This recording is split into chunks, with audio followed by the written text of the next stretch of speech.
Et kes mind veel ei tunne, siis olen Ragnar Viikoja. Pärit olen ma Lääne-Virumaalt Rakvere küljelt, et seal peame perega ka väikest talu, kus siis kasvatame ka seemnevilja. Et olen ma õppinud nii Tartu Ülikoolis kui ka Maaülikoolis ja Maaülikoolis jätkan ka praegu doktorantuuris põllumajanduse erialal. Lisaks siis löön kaasa ka Eesti Noortalunike juhatuse liikmena. Ja alates jaanuarist siis tegutsen Seemneliidus. Nagu ma ütlesin, et täna siis oleme kuulnud mitmeid huvitavaid ettekandeid ja ütleks, et Eesti seemnevaldkonna parimate spetsialistide poolt. Et sertifitseeritud seeme on oluline ja taolised infopäevad on samuti just tootjate teadlikkuse tõstmise mõistes väga olulised ja ka seemnesektori arendamise mõistes. Et siin oleme rääkinud seemnekasvatuses siis seemnete kvaliteedist ja järgmise pooltunniga siis jätkame seemnete edasise kasutamisega, et mis seal juures on siis oluline ja kuidas reguleerib seadus nii seemnekasvatust kui ka juba siis kasvatatud seemne kasutamist tootmises. Et seal on siis juttu ka sellest oma tarbeks toodetud seemnest. Lühidalt ka Seemneliidust endast. Esmakordselt siis Seemneliit registreeriti 28. juunil 2006. aastal ja eelmisel aastal siis täitus see ka 15. tegutsemisaasta.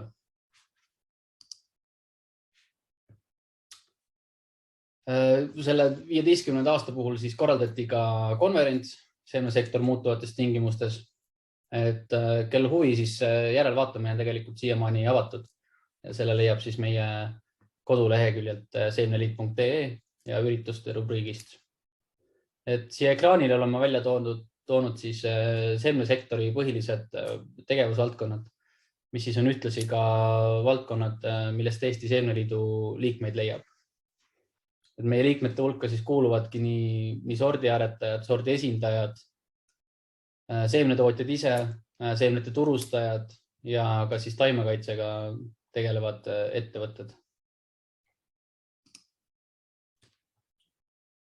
Käesoleval hetkel on Seemneliidul 38 liiget, kes siis nendesse eelmainitud gruppidesse jaotuvad. Sarnaseid liite sektoris rohkem ei ole, et on mõned tulundusühistud. Ja kui siin natuke statistikast rääkida, et siis Seemneliidu liikmetel on umbes siis pool Eesti seemnepõldudest ja ligi 60% seemnetoodangust siis meie liikmete poolt toimub. Me väärtustame sorti ja seemet. Meie eesmärgid siis on seemnevaldkonna arendamine. Seisame oma liikmete huvide ja õiguste eest. Esindame rahvusvaheliselt ja vahetame ka siis rahvusvahelisel tasemel infot. Et sordiaretuse ja seemnekasvatuse edendamine on kindlasti üks meie eesmärkidest. Siis sordikaitse arendamine ja enda liikmete rolli suurendamine Eesti põllumajandustootmises. Et nagu ma ütlesin, siis see rahvusvaheline infovahetus, et oleme siis Eurosiitsi liikmed, mis on siis Euroopa Liidu selline katusorganisatsioon. Ja seal siis osaleme erinevate töögruppide töös. Vahendame siis sealt saadud infot enda liikmetele ja kindlasti ka vastupidi.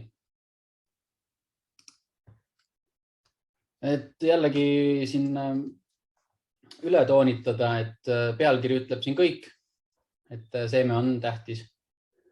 Ja võib-olla kui tsiteerides siin paar aastat tagasi valminud põkat, et täisväärtuslik toit saab alguse hoitud keskkonnast, puhtast ja kontrollitud seemnest. Et kui me räägime siin kõrgest kvaliteetsest saagist, siis on kindlasti seeme üheks võtmeks selle saavutamisel.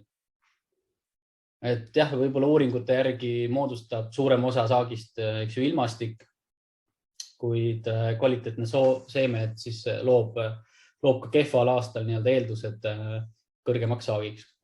Et see võib siis väljenduda, et kas idandite kõrgemas eluvõimes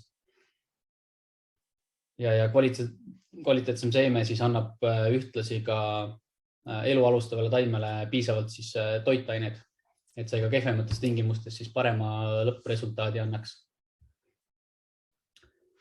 Muud sisendid kindlasti toetavad kvaliteetsema seemne potentsiaali.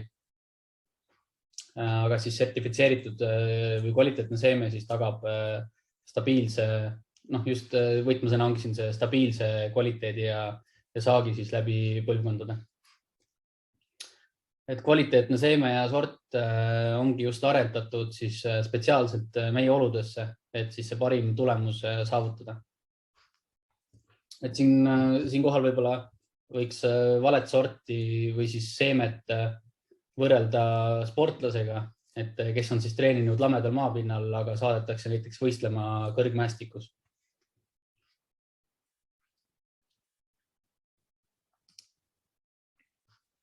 Et natukene siin tuleviku väljakutsetest, et mis siis järgmise 50 aasta jooksul seemnesektorit või üleüldiselt siis põllumajandust mõjutavad. Et tänapäeva põllumajanduse väljakutse ongi siis toota rohkem väiksema kuluga, et rohkem toitu, rohkem toitaineid, rohkem mitmekesisust ja seda kõike siis väiksema maaressursi, veekulu, väiksema hulga pestitsiidide ja väetistega. Et parem sort on siis seal see võtmeelement, et seda kõike saavutada. Et kaasaegne sordiaretus siis mängib siin põhirolli, et aidata siis toota piisavas koguses just maitsvat ja tervislikku ja ka kindlasti taskukohast toitu. Ja see tootmine siis peab olema kindlasti efektiivsem ja keskkonnasõbralikum. Et siin suur teema on kindlasti see rohepööre. Ja kui nüüd rääkida võib-olla Seemneliidu rollist seal rohepöörde valguses, et mida me kindlasti kavatseme teha on, et oma liikmetele ja siis ka laiemalt põllumajandusettevõtetele nii-öelda teadlikkust või infot siis jagada, et see teadlikkus siis kasvaks. Kindlasti üheks suunaks on siis seemnekasvatuse nii-öelda keskkonnamõjude vähendamine. Et see kliimamõju ja elurikkus, et on seal need sõnad. Et seemnekasvatus, tihti ta nõuab ikkagi nii-öelda rohkem rõhku ja rohkem võib-olla ressurssi, et siis kuidas seda kõike optimeerida. Ja sordiaretuse poole pealt, et kindlasti on oluline kliimamõjudega siis paremini kohanevad sordid. Ehk siis seal tuleb mängu sordiaretuse roll ja seal kindlasti ka Seemneliit jällegi püüab siis jällegi infot vahendada ja koolitada, kui on vaja. Selle kliimamõjude all on kindlasti oluline ka just uued võib-olla kahjustajad, mis meie piirkonda tulevad, et siin juba paarist eelnevast hooajastki on väga palju näiteid, et mingisugustest uutest kahjuritest või haigustest, mida varem ei ole meie piirkonnas nii-öelda täheldatud. Ja nende kõikide vastu on siis vajalik tulevikus resistentsemaid sorte aretada. Ja seal on kindlasti seeme kasvatusel ka jällegi roll, et see seeme ikkagi jõuaks ka tootjani. Üheks oluliseks asjaks selle rohepöörde juures on kindlasti ka see Eesti nii-öelda proteiini vajadus, et või ka üldiselt Euroopa Liidu proteiini vajadus, et praegu imporditakse väga suur hulk nii-öelda sojaoana sisse, et siis kuidas leida võib-olla sellele asendus. Ja rohepöörde valguses ongi siin tähtis alati teemadel kaasa rääkida, et kui tulevad ka nii-öelda meile siia Eestisse mingisugused suunised, et siis alati tuleks kindlasti need läbi vaadata ja siis seda teadlikkust ja informatsiooni jagada. Ja siinkohal muidugi tuleks kindlasti ka rõhutada seda, mida juba hästi tehakse, et Eesti on, eks ju, väga nii-öelda mahe valdkonnas väga nii-öelda Euroopa eesotsas, et seda tuleks ka kindlasti rõhutada, et enda tugevustele panna rõhku. Ja nüüd võib-olla jõuame siis selle seemne juurde rohkem. Et siin ma jällegi, eks ole juba läbi käinud, aga jällegi toome välja need seemneliigid ja kategooriad. Et põllumajanduses kasutatav seeme siis jagunebki suures osas 3 gruppi. Et on sertifitseeritud seeme, oma tarbeks toodetud seeme ja siis on sertifitseerimata seeme.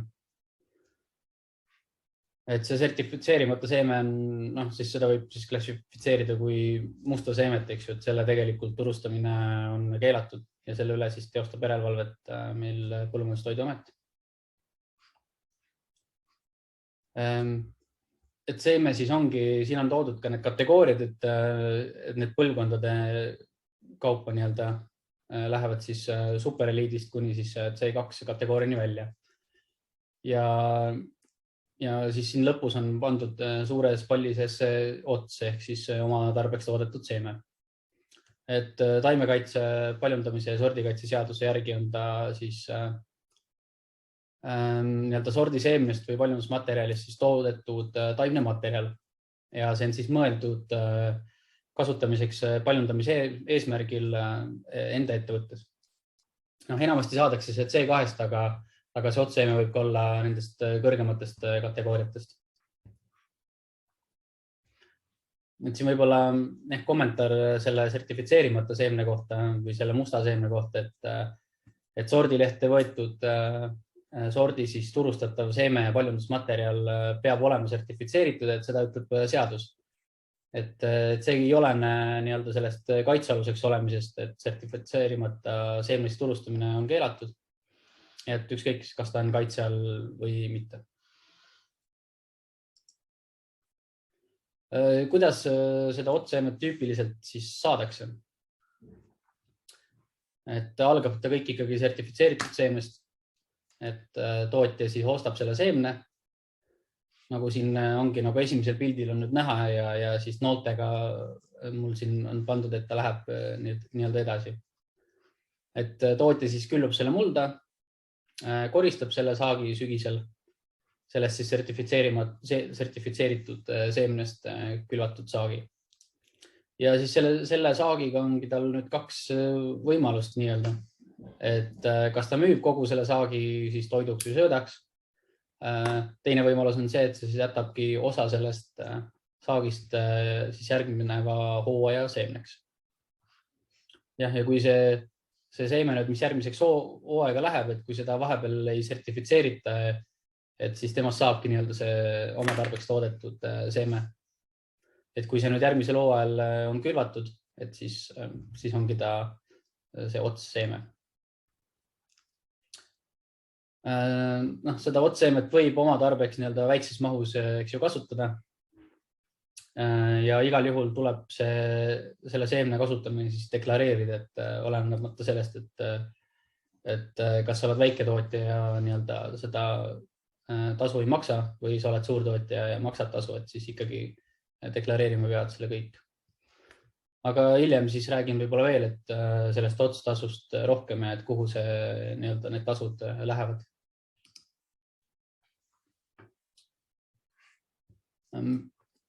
Siin võib-olla natukene sellest, et kuidas jõuab üldse uus sort tootjani. Et see võib-olla ka annab pildi sellest, et milleks on need litsentsitasud ja otstasud ikkagi vajalikud. Et siin esimeses tabeli pooles olen toonud siis etapid alates siis sordiaretusest kuni tootjani välja. Et nagu ma ütlesin, et see siis selgitabki just seda litsentsitasude ja otstasude vajalikkust, et kõik need etapid siis vajavad vahendeid ja on siis kuluks. Tabelis ja teine pool ilmestabki siis veidi selle seemne tootmist ja etappe, et mis enne turustamist siis veel neid nii-öelda vahendeid nõuavad.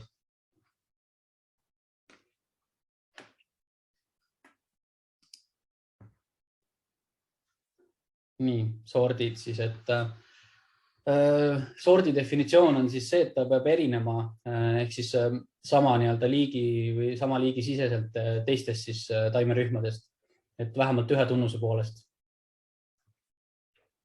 Ja selle nii-öelda need tunnused siis peavad paljunemisel siis järgnevate põlvkondade vältel edasi kanduma ja peavad olema ühtlikud ja püsivad. Ja seaduse järgi ütlebki, et uus sort siis peab olema eristatav, ühtlik, püsiv ja sellel peab olema siis unikaalne sordinimi. Et sort on eristatav siis see, et kui ta erinebki ühe või mitme tunnuse poolest kõigist siis teistest sortidest. Seaduses on ka niisugune mõiste nagu tuntud sort, et tuntud sort on siis see, mis on nii-öelda juba registris ja on registripidajale tuntud. Ja et temal on siis olemas nii-öelda sordi kirjeldused ja seda on siis ka nii-öelda kasutatud tootmises. Ühtlik sort, et sort on ühtlik, et kui selle paljundamise siis eripärast tulenevaid neid varieerumisi arvesse võttes on sordi siis eristatavuse nii-öelda katsetes määratavad tunnused piisavalt ühtlikud ja et vastavad siis sellele sordi kirjeldusele, et seal on neid sordi nii-öelda mitte-ehtsaid siis taimi ei tohi väga palju sees olla. Ja püsiv on sort siis, kui selle need tunnused nii-öelda kanduvad edasi ja jäävad muutumatuks pärast siis nii-öelda paljundamist. Ja siin on, et kuidas kõik need tingimused siis täidetakse või nii-öelda neid kontrollitakse, on, et korraldatakse registreerimiskatsed. Et need EÜP katsed kestavad tavaliselt 2 vegetatsiooniperioodi ja Eestis viiakse läbi nad siis BMK katsekeskuses. Ja siin jällegi, et selle kõige registreerimise ja sertifitseerimisega lisaks ka maale toomisega kaasneb palju kulusid. Eestis on siis enamasti sordi esindajad, kes need kulud kannavad. Ja sordileht siis saab sort siis, kui ta vastab eristatavuse, ühtlikkuse ja püsivuse nõuetele ja tal on siis unikaalne sordinimi. Ja uuel sordil siis peab olema ka niisugune majanduslik väärtus ja see siis selgitatakse majanduskatsete käigus. Lisaks peab siis sort olema ohutu nii teistele taimedele kui ka inimese tervisele ja keskkonnale. Ja sordilehes siis on sordid 10 aastat ja neid siis, seda võib veel pikendada siis omakorda 10 aastaks. Ja sordi kaitsest räägin siis juba edaspidi. Et siin jällegi võrdlus sellest, et ka sort on nii-öelda intellektuaalomand. Et me kõik teame, et kunstiteosed või helilooming on kaitstud autoriõigustega ja autoril on siis õigus saada nende loomingu kasutamise eest õiglast tasu. Ja see tasu ongi enamasti selleks, et siis tulevikus veelgi paremaid nii-öelda neid teoseid siis inimesteni tuua. Ja sama kehtib ka põhimõtteliselt sordi kohta. Et sort läheb sinna tööstusomandi alla, et millele siis kaitset tuleb taodelda ja talle siis omistatakse see sordi kaitse. Ja kantakse seda registrisse siis sarnaselt patendi või kaubamärgiga. Et siin niisugune meeldetuletus lihtsalt, et tegelikult sort ikkagi kuulub ka sinna intellektuaalomandi alla. Nüüd siis sordikaitsest natukene, et UPOV on siis meil rahvusvaheline siis uute sortide kaitseühendus. UPOV konventsioon on välja antud 1961. aastal. Eesti liitus sellega septembris 2000. Ja siin jällegi seadusest välja võtta, et kaitse alla sordilehte või siis põllukultuuride soovitatud sordilehte võib siis võtta registreeritud sorti. Ja sordi registreerimine ongi siis see menetlus, et mille käigus see sordi vastavus nõuetele kindlaks tehakse. Siin on väike erisus ka, et kaitsealust sorti võib ilma omaniku loata kasutada, aga seda võib siis teha üksnes teaduslikuks uurimistööks ja siis sordi võrdlemise eesmärgil ehk mingites riiklikes katsetes. Teda võib kasutada lähtematerjalina uue sordi aretamisel ja siis oma tarbeks võib teda kasutada mitte kaubanduslikul eesmärgil. Et see sordikaitse annab siis sordi omanikule ainuõiguse. Ta võib seda õigust siis ka edasi teisele isikule litsentsi alusel anda. Ja sellel sordi omanikul on siis ainuõigus seda seemet siis toota, turustada, importida, eksportida ja siis hoida enda valduses eelnimetatud eesmärgil.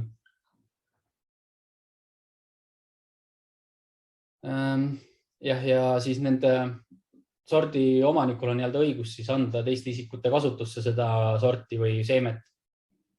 Ja selle eest on siis litsentslepingu alusel neil õigus nõuda tasu, kasutamise eest siis tasu. Ja seda võib teha ka siis kolmandate isikute kaudu ja Eesti Seemneliit siis ongi see kolmas isik, kes neid tasusid siis võib koguda. Seaduses on meil välja toodud ka see, et väikses mahus kasvatamine on siis lubatud, aga seda jällegi tingimustel, et kui põllukultuuri kasvatamiseks siis seda haritavat maad on kuni 92 tonni teravilja tootmiseks või kartuli puhul siis 185 tonni tootmiseks. Eestis ta teravilja puhul jääb sinna 30 hektari piirimaile. Aga jällegi siinkohal, et see sortide või seemne kasutamine ikkagi tuleb deklareerida.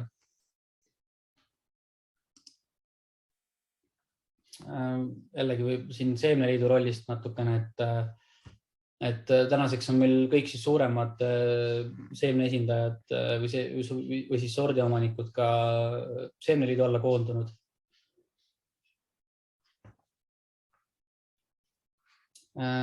Ja siis need otstasude ja ka litsentsitasud,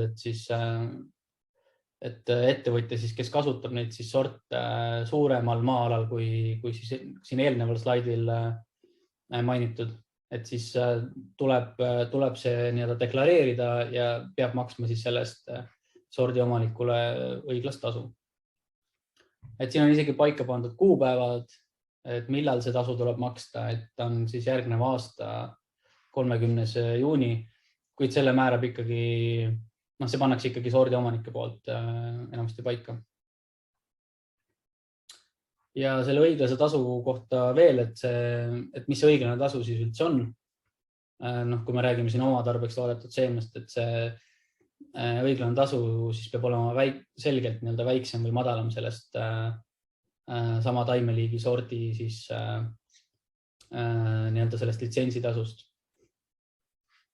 Et siin edaspidi ka sellest rohkem, et ta peab olema siis väiksem sellest litsentsitasust. Eestis on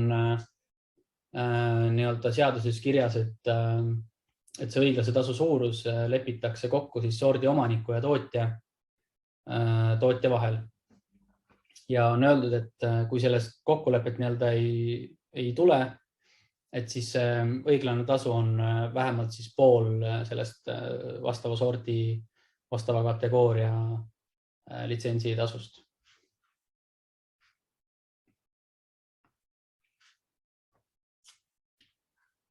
Et nüüd see litsentsitasu suurus või see otstasu suurus, et seda on alati võimalik ka igal tootjal eraldi sordi esindajatega kokku leppida.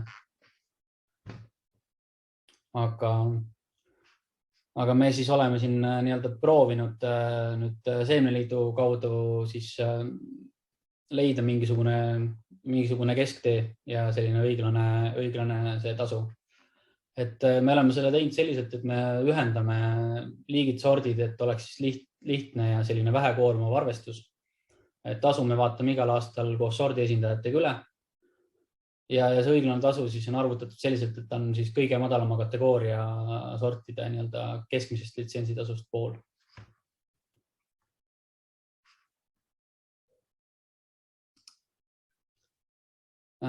Kuhu need otstasud lähevad või milleks neid kasutatakse või miks neid üldse kogutakse, miks see nagu oluline on? Et siin on siis niisugune väike struktuur selle kohta. Et siin ongi siis keskel kohal on siis see seemneliit, kes ühendab siis neid sordi esindajaid, tootjaid ja sordiomanikke samamoodi. Et põllumees siis deklareerib enda nii-öelda selle kaitsealuse sordi kasutamise ja seemneliit siis kogub need tasud ja edastab siis need sordi esindajale või omanikule. Ja miks üldse kõik oluline on see, et praeguses niisuguses väga muutuvas maailmas ning just selle muutuva kliimaga maailmas on see uute sortide loomine väga oluline. Et sordiaretuses põhiline eesmärk ongi ju luua tootjatele just siia Eesti tingimustesse sobivaid sorte.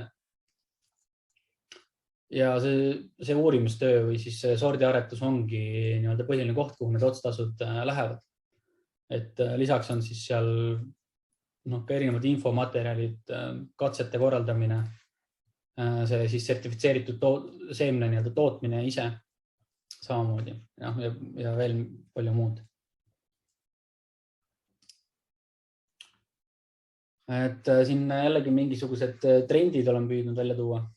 Et samal ajal, kui siin sordiomanike nii-öelda tähelepanu litsentsitasude ja otstasude osas kasvab, et väheneb turul siis uute sortide kättesaadavus. Et uusi ja veelgi paremaid sorte on üha keerulisem aretada. Tingimused muutuvad väga ruttu ja just seda tingimustes, et kui meil ühe sordi aretamine võtab 10–12 aastat, võivad tingimused juba olla muutunud. Ja siin ongi nende tasude ja siis uute sortide kättesaadavu vahel on väga selge seos, et uus sort ongi kallis. Ja sellepärast need tasud ka siin aastate lõikes vaikselt kasvavad. Ja selle tõttu on ka muidugi seemne nii-öelda enda hind kõrgem. Tuleviku suunas on muidugi selgelt mõeldakse ja juba on siis kättesaadavad ka näiteks sordiaretuses uued tehnoloogiad.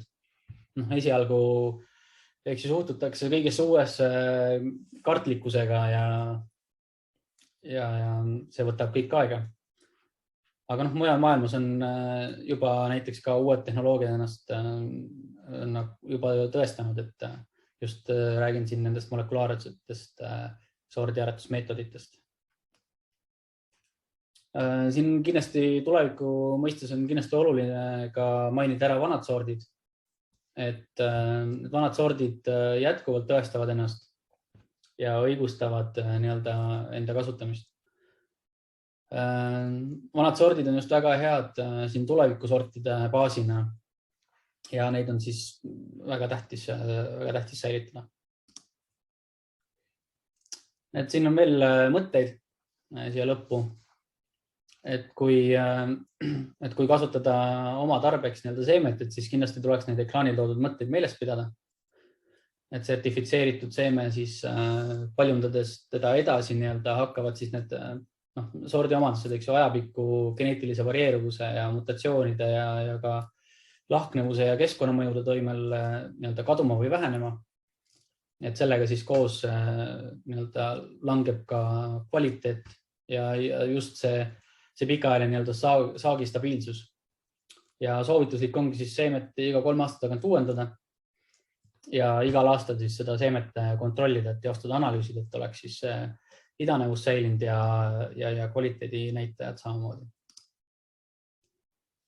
Et kuna ma ise olen ka nii-öelda agronoomi haridusega, et siis see lõppu ikkagi ka veel mingid meeldetuletused või soovitused, et need on ka siin juba eelnevalt läbi käinud kõik.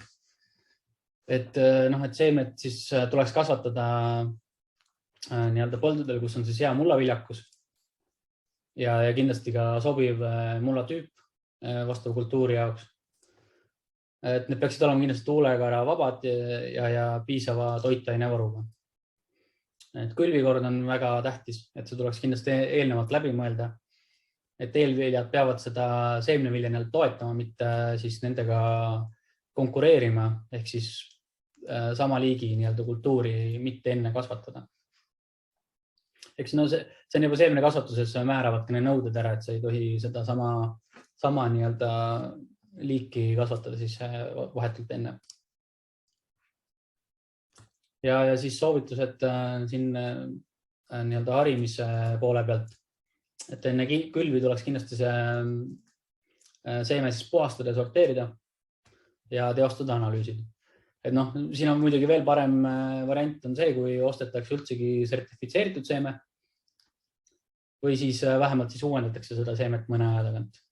Et tegevused põllul on ka sama vajalikud kui see seeme ise, et ehk siis agrotehnoloogia ja kõrge saagi eeldus on siis toidetud taimed. Ja taimekaitse poole pealt samamoodi, et kui taim on haige, tuleb teda ravida, aga veelgi parem on siin võib-olla haigust ennetada, teostada järelevalvet ja hoida siis tülikad umbrohud eemal. Ja kui me nüüd räägime saagi kvaliteedist, siis kvaliteedi osas on kindlasti väga oluline ka õigeaegne koristus ja õiged siis kuivatusvõtted. Ja sellega on kõik minu poolt.